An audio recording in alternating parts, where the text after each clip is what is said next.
Crime fiction is loved all over the world, from British writers like Arthur Conan Doyle and Val McDermid, to Americans like Raymond Chandler and Patricia Highsmith, to Scandinavian and European writers like Henning Mankell and George Simenon.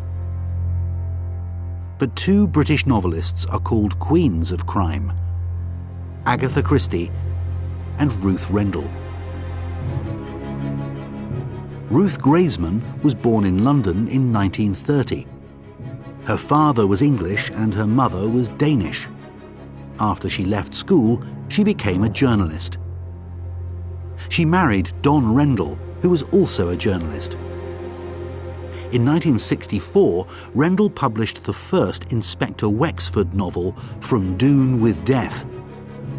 Wexford, a British policeman who appeared in 24 novels and some short stories, is still Rendell's best-known character, over 50 years after his first appearance.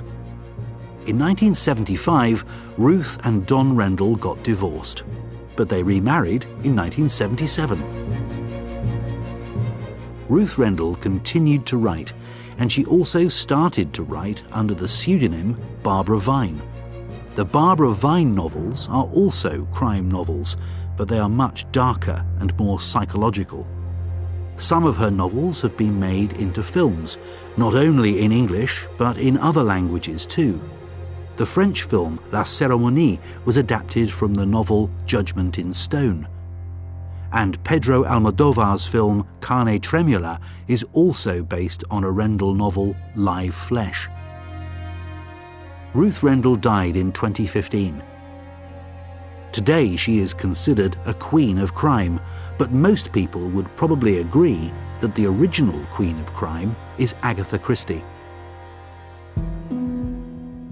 Agatha Miller was born in Torquay in the southwest of England in 1890. Her father was American and her mother British. In 1914, she married Archie Christie, who was an army pilot. Christie started to write and published her first novel in 1920, The Mysterious Affair at Styles, in which she created a Belgian private detective, Hercule Poirot. In December 1926, Christie became the centre of her very own mystery when she suddenly disappeared from the family home in Sunningdale near London. Her disappearance was big news in the UK and in the US. For 11 days, the police and the press searched for her. The police also asked Arthur Conan Doyle, the creator of Sherlock Holmes, for help, but even he couldn't solve the mystery. The police eventually found Christie in Harrogate in the north of England. She apparently couldn't remember anything, and the mystery of her disappearance was never solved.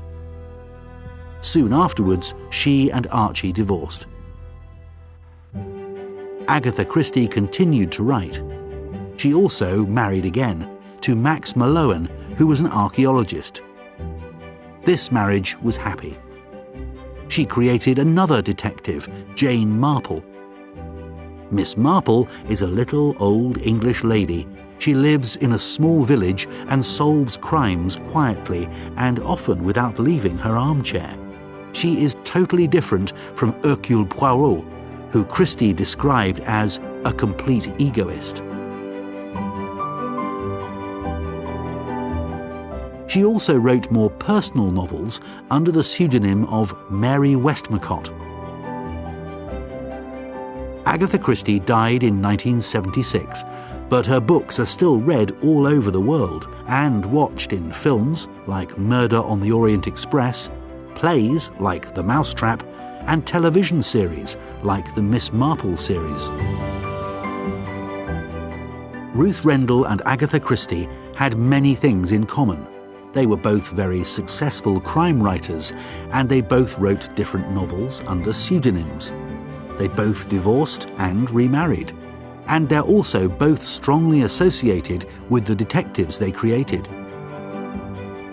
But their approaches were very different. Rendell was always more interested in characters, while Christie loved plots. And while Agatha Christie's readers will read to the end to find out who committed the murder, Ruth Rendell's readers will also want to find out why.